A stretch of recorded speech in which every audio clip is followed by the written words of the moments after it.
Joyce, we just saw in that story the community health worker model, which is meant to be part of a system or to fill gaps within the system. Before we talk about that, what causes there to be gaps in the mental health care system to begin with? So there are lots of issues, and one of them is simply that there are not enough people trained in geriatric mental health to provide services that understand the impacts of aging on our overall well-being and the things that can impact us as we go through later life. And so that resource is not there. And I think the other thing is, and I'm so glad they pointed it out in the video, people understanding what a mental health problem might be. Dementia and cognitive impairments are not mental illnesses and shouldn't be treated as such. But I think part of what the issue is, providers who may be helping a person may not know how to help them access the resource that will be helpful to them.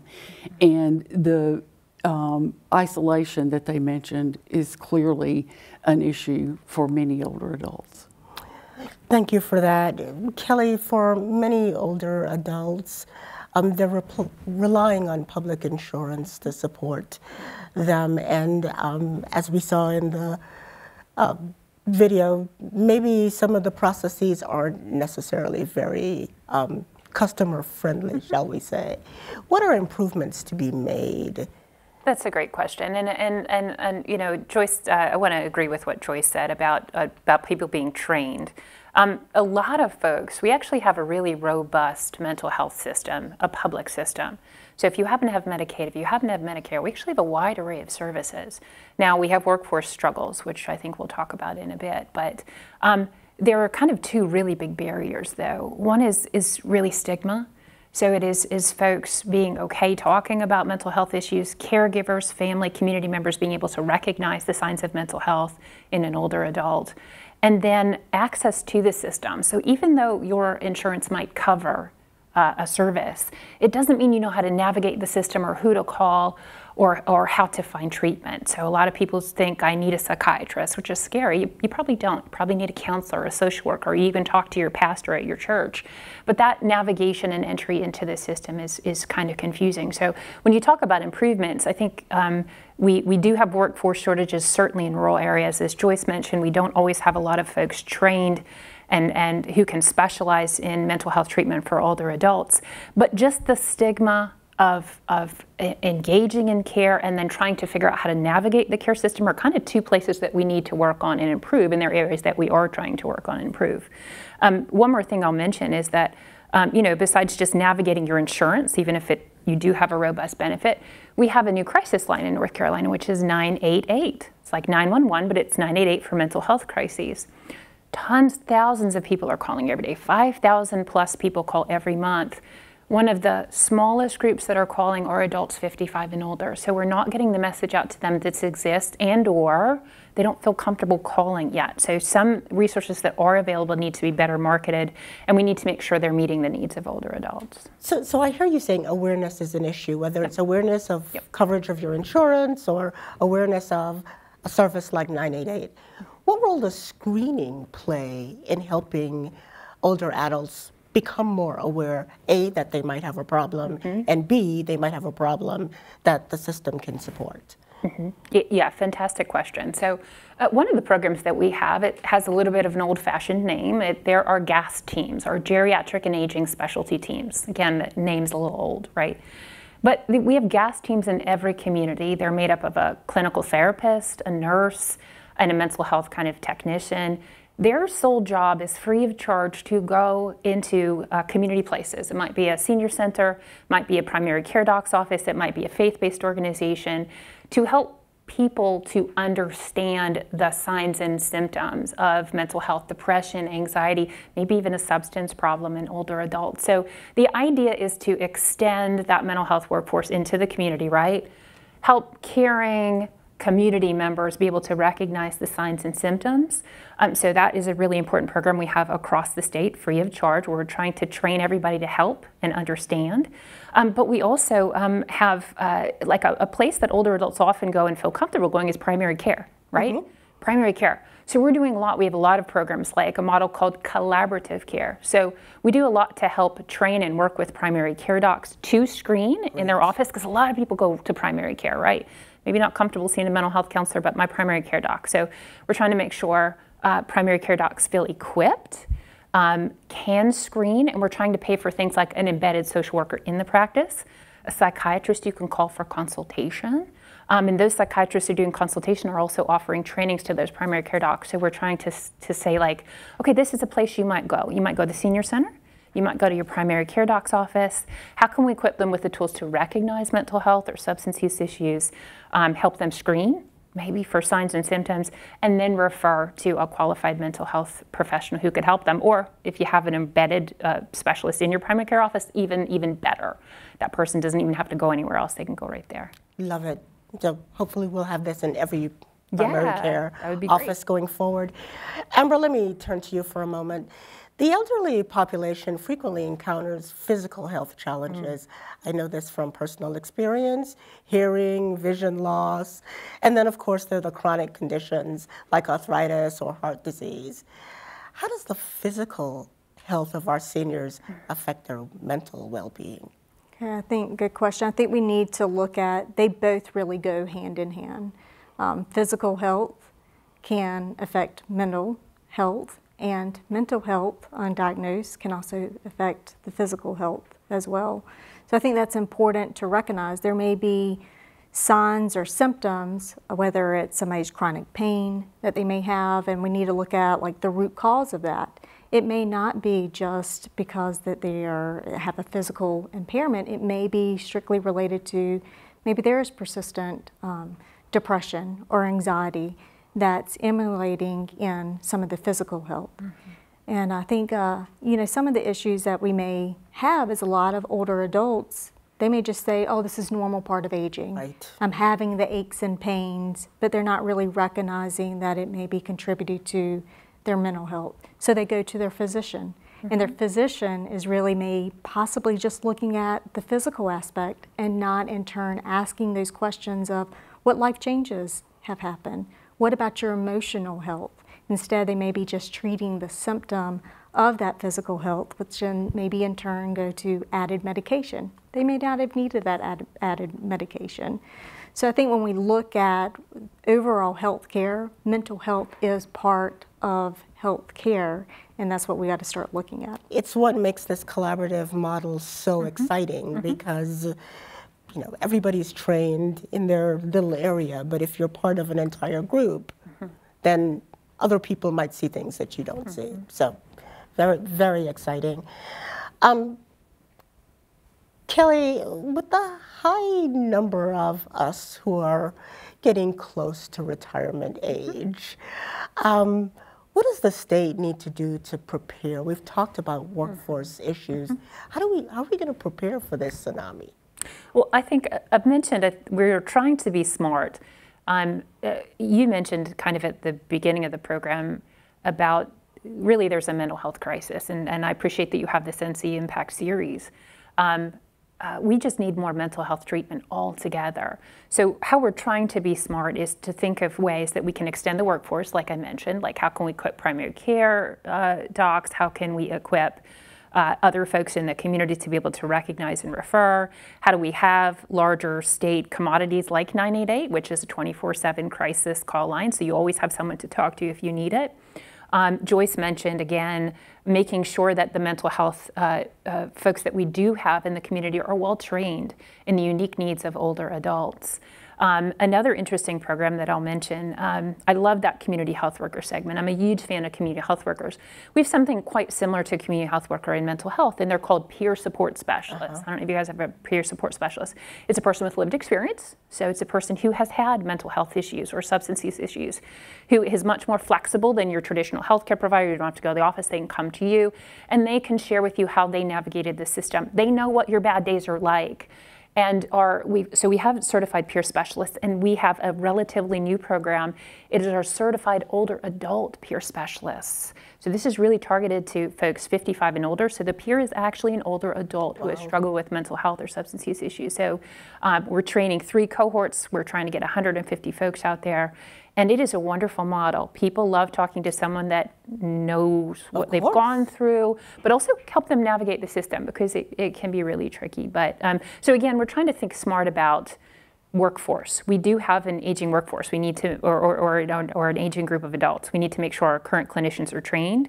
We're extending as much as we can into primary care and other places and senior centers. And we're using people with lived experience. I mean, that to me is really, really exciting. Folks who've really been there and can actually provide that level of care that you shared there with community health workers. Yeah, well, will they sleep on the floor of the hospital? That's the question. Peers are amazing. They are usually that person that takes your call at 3 in the morning. Yeah. Yeah. It's such a big question, the workforce challenges. I want to see, Amber, Joyce, do you want to add to the great answer that Kelly has given us? Absolutely. The issue of the workforce challenge, and also going back to what Kelly said about the fear and the stigma related to seeking help.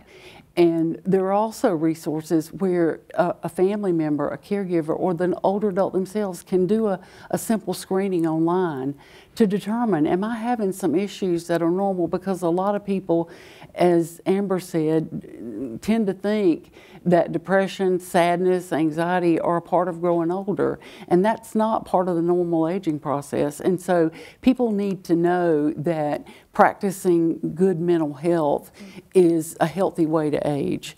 And so I think that that is so important, that we learn to own our own health and make sure we're taking care of ourselves. That's really helpful. Amber? Yeah, and I also think, like, when people are choosing their profession, whether that's social work or in the mental health profession, it's critical that, you know, the colleges are also helping guide people into the world of older adults, because I think so much is youth focused, that we need to make sure that we are kind of letting people know of all different opportunities, and allowing them to, you know, work with the older adults and understand that it's a whole new world, and a profession really with older adult care. Let me change just slightly, Joyce, and I'm going to direct this question to you. Older adults see some of the highest rates of suicide of any segment of our population. What are some conditions or risk factors of this age group that we should be aware of? Absolutely. So one of the things to point out too is that somewhere around 25 incidents of suicide happen for every one that don't get reported. So there are 25 older adults that have committed suicide that we don't even know about. And that's because there are a lot of times when people are older, people assume that, oh, she just mistook her medication, she didn't intend to do that, or he, you know, just a bad driver, didn't intend to do that. And so suicide happens even more than the data show. That's startling. That is a startling statistic. Yes, it is. And the other piece of it is that we can see a direct link between social isolation, loneliness, and elevated suicide risk. And that connection to family, to community, to work. Oftentimes in this country, we see retirement as the golden age of retiring, when we really ought to be thinking about reinvesting. Because disengaging might have been the theory of old in terms of how we should age, but really re-engaging in community and volunteer work is the way to keep oneself healthy. And so I think that when people, because of many reasons, increased losses, I know, you know, when folks get to be in their 90s, they're looking around and they're wondering where their family and friends are. And that's when they need to make sure that they're engaged so that they don't become victim of the loneliness, isolation, and that elevated risk for suicide. It's interesting because in the town hall that focused on youth, we talked a lot about the importance of connection. The same when we focused on veterans. I mean, this is a cross-cutting issue, and as our world changes, you would think we would be more connected, but it actually is the opposite. People seem to be less connected. Kelly, you were nodding so vigorously during Joyce's answer. I just have to ask you, before we close this segment of the show, did you have something you wanted to add to that? I loved everything that Joyce said, and it was very powerful. We were talking beforehand about the very high rates of suicide in the older population, and we talk about it a lot in youth, right? Because it's horrifying. Right. No one wants to think suicide is the second leading cause of death among youth, but it's really it's a tragedy at any age, and we have incredibly high rates of suicide among older folks. And I think, Joyce was talking about social isolation, and I think there's a mystification of what mental health treatment even is, and what depression even is. A sign of depression is isolating. Yes. A treatment, I was a therapist for many years, a treatment for depression is getting out and socializing. It's not this mystical as all that. It really is connecting to people, having a hobby, having a place to be. It's actually one of the most effective treatments for depression. But no, I just loved everything Joyce said about, about that connection and how really important it is. Amber, a large part of the Pearls program works to reduce this issue of social isolation. Well, let's talk some more about what is the importance of this and what kind of negative health impacts go along with social isolation.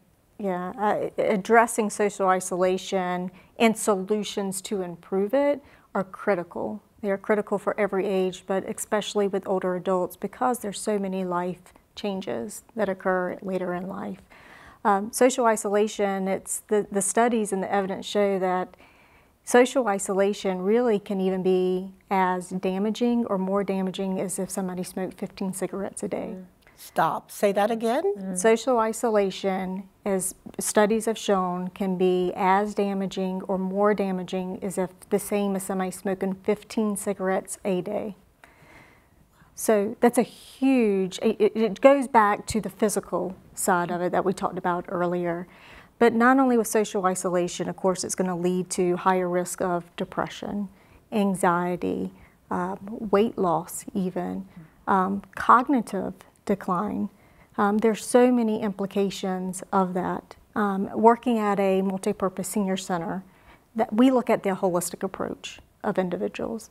And when we looked at, what do we do, what works, how can we enhance it, but more importantly, we recently focused on where are the gaps in services. And one of the large gaps in services were providing direct mental health support.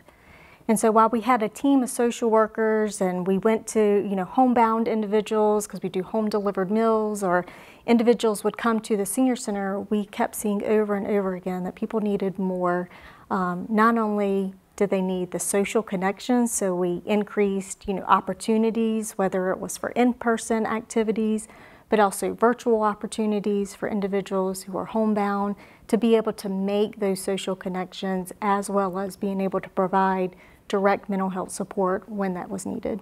And I appreciate you saying that because obviously the social connectedness may be important, but not sufficient for dealing with whatever the underlying issue is. Kelly, it seems as though social isolation may go along with geographic isolation, and that rural communities where people live far distances apart and transportation may be a challenge, may be particularly difficult for the elderly. Can you talk to us a little bit about that, and what are the opportunities for addressing those unique challenges? Yeah, absolutely. So just in general, we know people in rural health just have less access, or in rural areas have less access to health care. So they're less insured, and it is actually just much harder to get basic health care, let alone specialty health care. And mental health has been considered specialty care for a long time, although I think it's basic health care. So it can be really hard to have insurance and then to have a really robust array of mental health services in rural areas. And then we talked about the social isolation component. I think it's very different if you live and you've got neighbors on either side of you who can say hello to you in the morning when you're getting your paper, or if they don't see you for a day, maybe knock on your door. Kelly, people don't go get their paper in the morning anymore. I do. Do they not do that? Okay, I do. Okay. Well, maybe it's I don't know. I got my milk. I got my milk this morning, but maybe I'm old school. But I do think about, I get my mail every day, and I see Mr. Ray across the street every day, and I see Mr. Ray when he walks across the block. And if I don't see Mr. Ray for a couple of days, I wonder what happened to Mr. Ray. I do. That's just part of my life. So I think if your neighbor is a mile down the road, I mean, you just don't have that kind of natural support around you.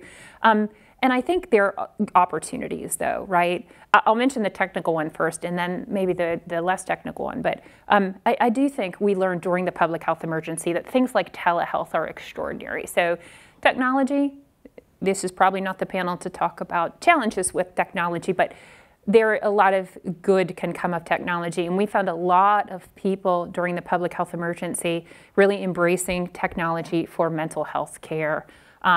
It really helped with stigma issues for a lot of people, so they felt comfortable logging on and talking to someone. We just saw massive amounts of telehealth utilization for mental health care during the public health emergency, and people are still asking for it. So I think that's a real opportunity for people in rural areas who don't maybe have access to a counselor right away. I do think rural areas do present an opportunity for us to be smarter about mental health care, meaning I think about my own grandma, right? Love my grandma so much.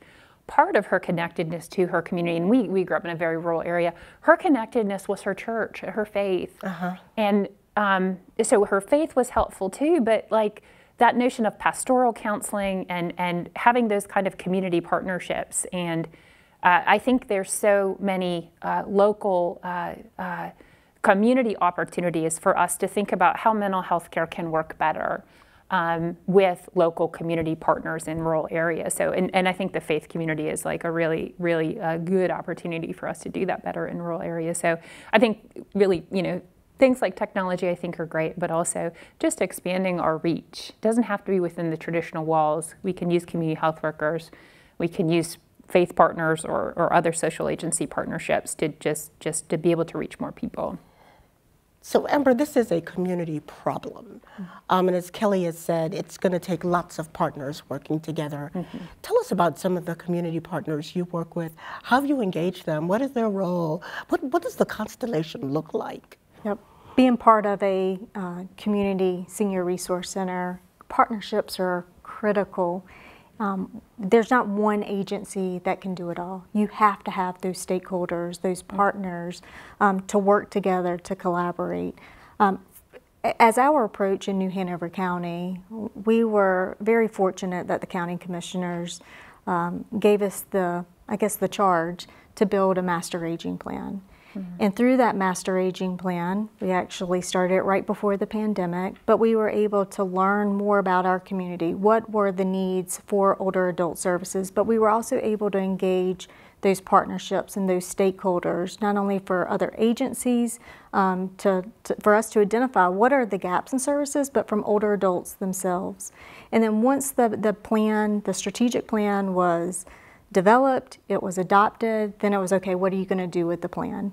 And from that, we were able to kind of expand on those partnerships and our reach. And some of those partnerships might be even through our local communications department, spreading the word, making sure that we're educating the community on the resources, home health care agencies, adult daycare centers, DSS, public health, local physician's office, faith-based communities, anyone who works with people to make sure they understand, they know about the resources in the community that can directly then help an individual, whether that's through connecting them through mental health services or connecting them to resources of how someone can make social connections. That then in turns reduces isolation, which then in turn improves their physical health, their sense of purpose.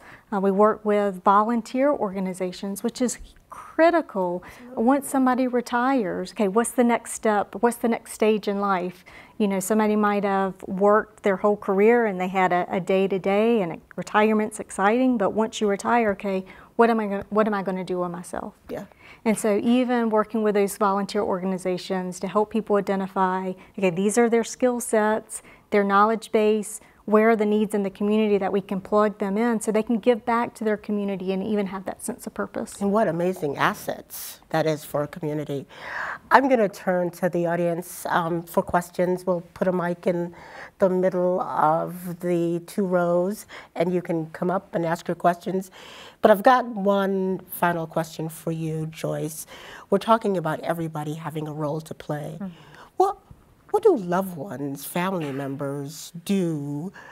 How do they contribute to the solution, given how complex this problem is? Yes, thank you. And one of the things I think we have to remember first and foremost, that families are families. And some are that beautiful family that you see on television or, you know, from Walton's Mountain. But not all families are connected in that way. And so where families are connected, they are the first line of defense, and they're that support, and they're that love, and they're that resource, and they are able to stay connected. But when families are not there, one of the things that they can do is pay attention to those signs and symptoms and try to direct that loved one. Maybe it's to their pastor. Maybe you ought to talk to your doctor about this.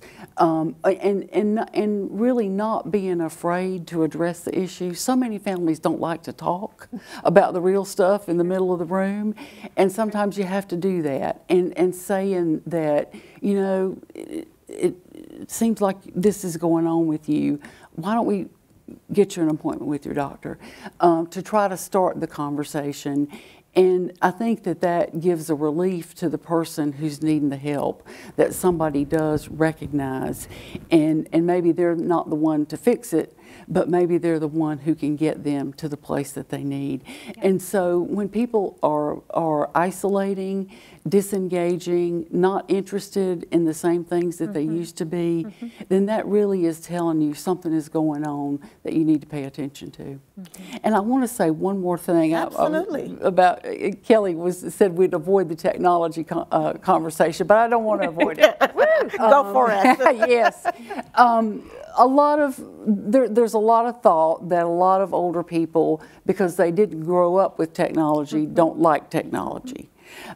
We have discovered through research and work that there are a lot of older people out there, when given the right instruction, can and will use technology. And we recently received a grant to make technology and technology trainers, like perhaps college students, available to help an older adult learn to use a tablet, so that telebehavioral health is an access point. So while it's not for everybody, it is a resource that older adults and their families can certainly use to access behavioral health care. And I'm supposed to be asking the questions, not answering them. Yeah. But even with respect to social isolation, being able to get on FaceTime and see your grandchildren is better than not seeing them. It's not the same as them coming to visit you, but it does offer some reprieve from the loneliness. Absolutely. Yeah. All right, ready for hard questions. I just warmed them up for you. Now they're ready to go.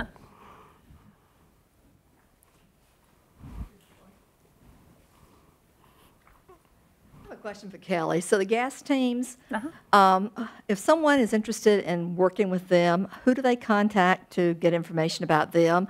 Is the team going to work only with the agency or organization people, or do they work individually with the clients if they need services? And if they do, is there a cost to the individual for any services they might receive? Great question. Great questions. And I'm sitting here thinking, what is our 1-800 number? But actually, if you go to our website, Division of Mental Health, Developmental Disabilities, and Substance Use Services, you'll see information on the GAS teams and how you can contact them. And typically what they do is they go in and they train entities.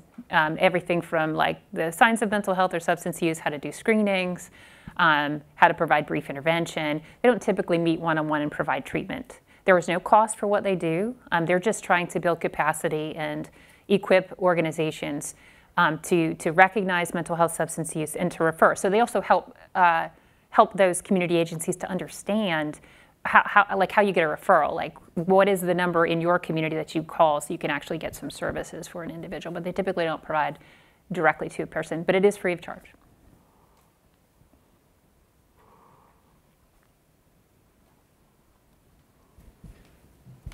This question's for anyone who wants to answer.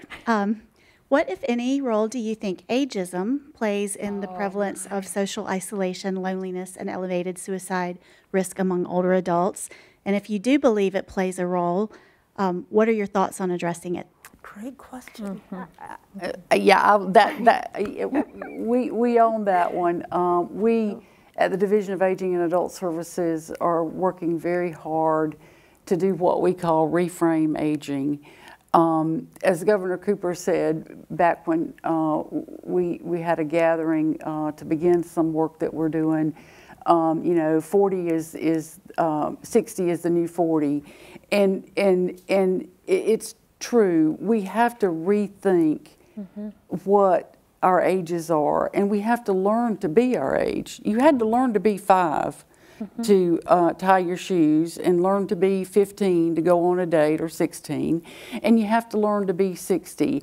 And so if we, and I'm speaking of all ages, don't consider that as we begin to face that next stage, then ageism can set in as a real, very, very invasive kind of problem that older adults do to themselves, even because it's been so practiced over the years that when you're old you shuffle around, or you do this, or you get dementia. No, that's not normal aging.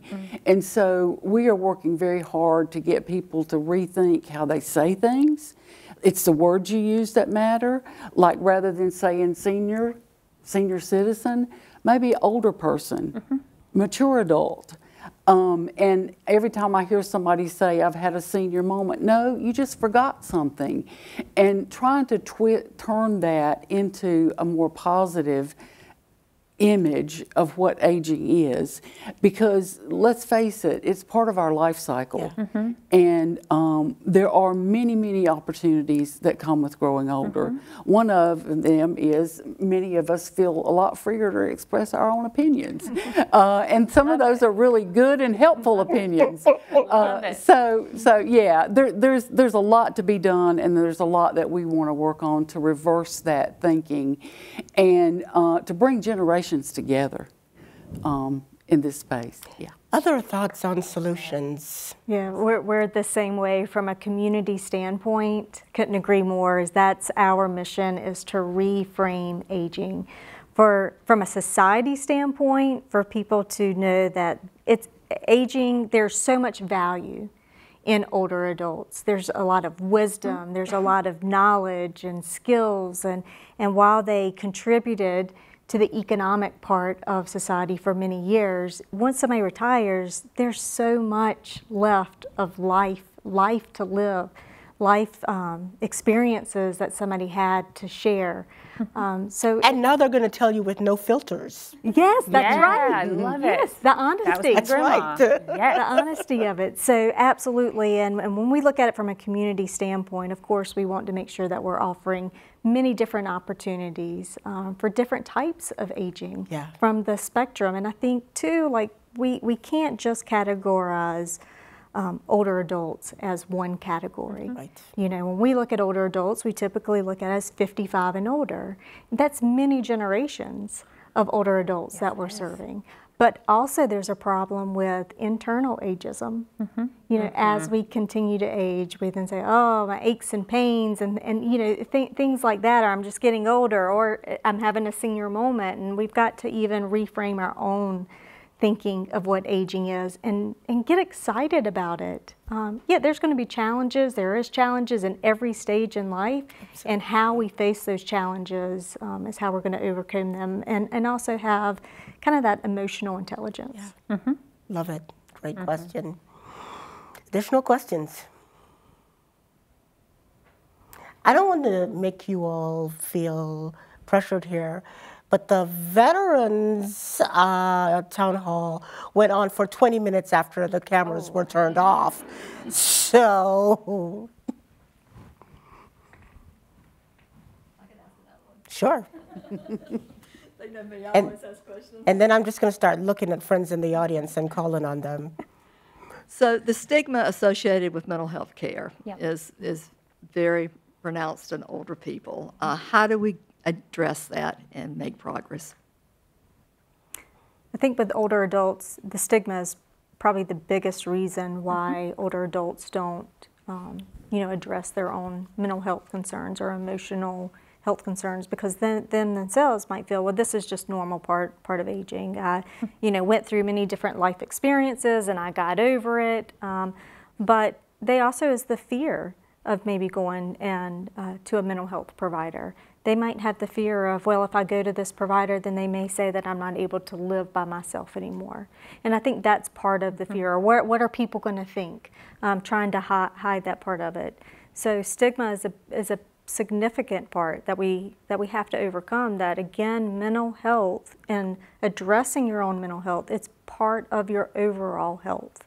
And just like if you were to have diabetes, you would probably go to an endocrinologist or to another physician. Your mental health is part of your health, and it's okay to reach out if you know that you're having persistent sadness or anxiety. You're helping yourself, you're advocating for yourself. And I think that doing the thing that we're doing right now is having the conversation that this happens to people. And I think that being available to people who may be having issues as a trusted friend who they can just let a little bit out. And it's like kind of feeding that kitten under the barn. You give him a little bit and he'll come out a little bit this day, and you just got to let him go back and then feed him a little more. And I remember I used to tell my son when he was struggling in his adolescent years, well, I tell you what, I'll close my eyes and you can tell me. And so ways that make people feel like it's okay to say, and it doesn't have to be the first time to a mental health professional, but just somebody who cares. And I think that, and the more education we can provide, the better. That it's not something to be ashamed of. And that it's also, we repeated it over, it's not a part of normal aging to be sad or have anxiety all the time. That's just not a normal part of aging. And I think that's a delicate conversation, though. I agree it's not a normal part of aging, because I think, and you mentioned this, Amber, a lot of that gets internalized. We talked a lot about the behavioral aspects of mental health, like go socialize. That's very behavioral.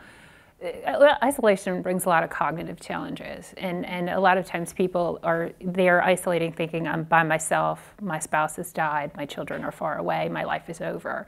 That's the real cognitive barrier of things like depression, and I think that needs to be addressed. The thing I'll say about mental health, though, and I'm honestly of two minds, because we are on a mission in my division to just say mental health boldly and be okay with it. But if I know this for a fact, if I asked you all, like, who's had a mental health diagnosis in their lives or taken medication or seen a clinician, I know 1 in 4 or 5 of you have. I know very few of you would raise your hand, and this is the society that we live in. So I'm on a mission to be okay talking about mental health, right? At the same time, as a clinician, I understand you meet people where they are, and if older adults are not comfortable saying mental health, that's okay too. It's okay. My grandmother, I love my grandmother, y'all. If you talk to me for 5 minutes, I will. She's an amazing person. My grandmother had bad nerves. How many of you know older adults who have bad nerves? I know what that means, but that's how she could talk about it. She had bad days, and her anxiety was very high sometimes, and she said, I had bad nerves, and that was okay. That was her way to be able to express how she felt, and that was great. I didn't have to say, well, Grandma, actually, that's depression and mental health. You need to be able, no, it's cool. She said she had bad nerves. So I think sometimes just meeting people where they are, using language they're comfortable with, using a setting, or even a person. Maybe it's their neighbor, maybe it's their spouse that they're comfortable. That's okay. Like, let's speak in the language that people need to talk about, so we can, just help them heal. But, stigma is, it's better in some ways. Like younger folks, when I talk with them about mental health, they're much freer and more comfortable talking about it. But the culture that our older folks, even I grew up in around mental health, is real. Treatment's pretty young. The kind of arcane treatment we used to have, the facilities we used to put people in, if you're 70, you don't forget that. You live through it. And so you learn to be quiet. We couldn't even say PTSD, we said shell shock. I mean, think about the things that generationally people live through. So it's okay, like know the burden that they carry and know that whatever language they want to use to talk about it, they say social isolation. You know what, I hear depression. But if we want to call it social isolation because that makes them able to talk about it, let's talk about it that way. So while we're simultaneously just all getting more comfortable saying mental health. Yeah. To Joyce's point, let's just keep talking. Whatever language we need to use, let's just all keep talking.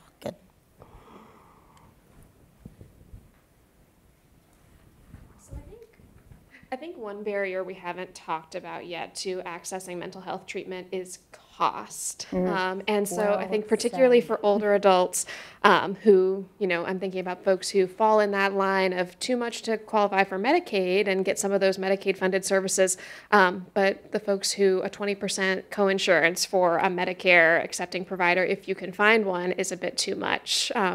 So either systemic solutions or short-term resources to share. Yeah, great question. Oh my gosh, what a fantastic thing. And I can't help but seeing Senator Bergen over there. I think we have a long way to go in healthcare parity. I know there's federal parity laws and there's new ones introduced, but this notion that you should be able to access mental health care and have it be paid for in a reasonable way, we have a long way to go. Now that isn't a solution for you, but I mean, I'm blessed, right? I have insurance. My copays for behavioral health are 4 times what they are if I would go to see my primary care doc. Why is that? And I go to see my primary care twice a year, right? Mental health, that is not how it works. You need a course of treatment, 8 sessions, 16 sessions, $85 a copay, and I have insurance. So yeah, like we have to like acknowledge that. Like mental health, I think, is a basic right. You need it. We do need insurers to just be cool with that and recognize that mental health is health. It's pretty cheap, actually. We don't pay therapists a lot, let's be honest. We don't. But then when a person has to pay $85 out of pocket or even full pay because of coinsurance and things like that. So I just kind of griped about the problems in our system, but it is hard to find resources. And I will say there is wonderful, the generosity of the General Assembly is a wonderful thing.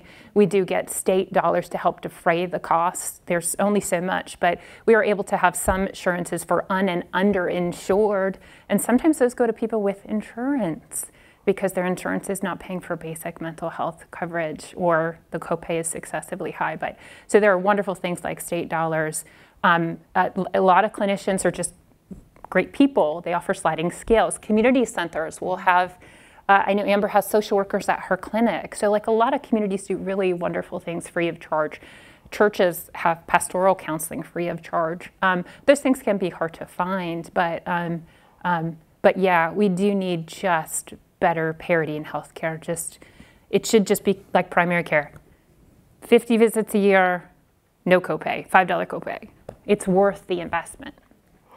Yeah, I thought that was a great question with access. And that's probably also one of the reasons why maybe older adults aren't accessing mental health services, because they're already anxious about their financial barriers. That's right. I know in our community in particular, our community saw the investment in themselves from taxpayer dollars, investing in having a mental health program in the Senior Resource Center. We first used our American Rescue Plan Act dollars to fund that, and then we saw the outcomes of that. We saw the need, we saw how many people utilized the service, and so our county saw the investment, and we are continuing that service to be able to sustain it. And with that, we don't charge copays because we know that that's a financial barrier for individuals. We don't ask income questions with that because that's also difficult. We might have individuals, that are paying high rent cost, food cost, and their income may be pretty decent, what we think is decent, but when you look at the inflation and the cost of things, we want to make sure that the individuals that are being served well with quality service, but that they don't have to worry about that financial burden. Mm-hmm. We have time for one more question. Who's up?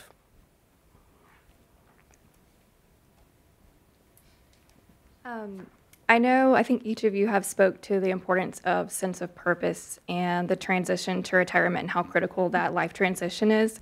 And as a gerontologist in the local area, I often see how heavily overlooked that is. So I'm just wondering if you have any thoughts on any work that North Carolina is doing, or just thoughts on how we can share with our current geriatric workforce how critical this life transition is, and maybe as a public health approach to prevent some of these other mental health challenges. One of the things that we have underway at the Department of Health and Human Services is an effort to put together what we call a multi-sector plan on aging. And what that effort recognizes is both the challenges and the opportunities of an aging population. I mean, let's face it, we are faced on this planet with more older people than we've ever seen before. And we have to address that in a way that does address the opportunities along with the challenges. And that multi-sector plan will engage in how do we make communities and opportunities available to older adults as they age, and as I would prefer to call it, reinvest in life in different things. And so with that plan, it's a 10-year plan, and we're engaging all levels of state government, community stakeholders,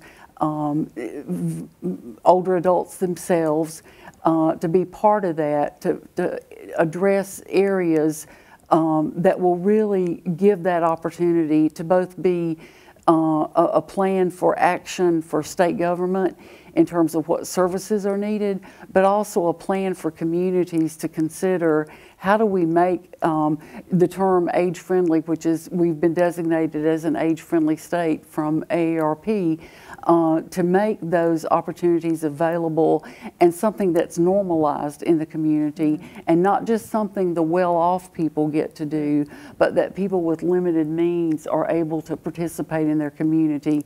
And there's no greater way to help yourself than to help somebody else. And we see that among older adults as well. So we hope that this plan will be an opportunity for North Carolina to really capitalize.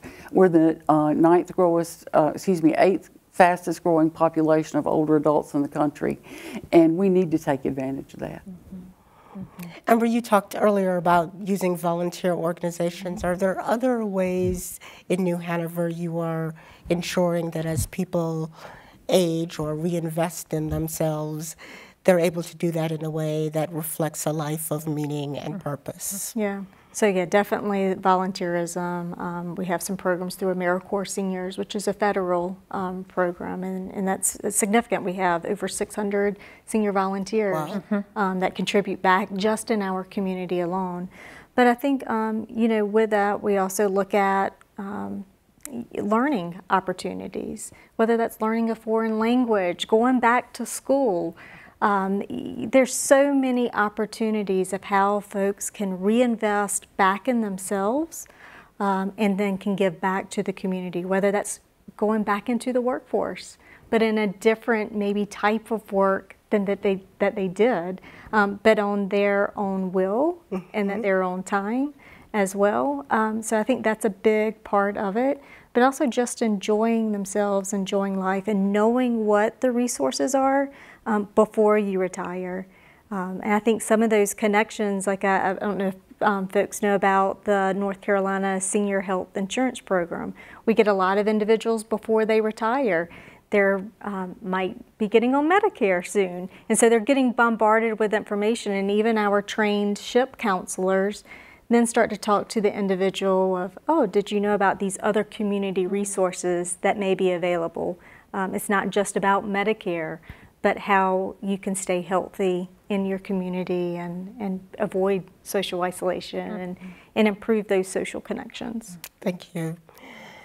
Kelly, I'll let you have the last word on this one because I am moved by the thought of purpose and meaning being a public health imperative. Mm-hmm. I agree. I need to think of something profound to say to add to what Joyce and Amber said, but you know, that really resonates. I mean, it resonates for me as a human. I reached a certain age a few years ago, and I sleep like a baby, right? I would wake up at 5 in the morning, and I would start to have these existential worries about, I'm getting older, and what is my life going to be? And I'm going to retire in a few years. And it's real for all of us. And talking to Joyce, for me personally, an hour ago, when she was talking about reframing aging, and this is an exciting new chapter in your life, that was so empowering to me, just as a human. So just as a human, listening to you is empowering to me. Oh. And I think us being able to carry that message, I would love to help you carry that message, or mental health field to help you carry that message, because that's profound. It is a new, exciting chapter. So I just appreciated learning from you all and picking up some new tools, and there's some ways I think we can partner together to kind of take that message. Thank you.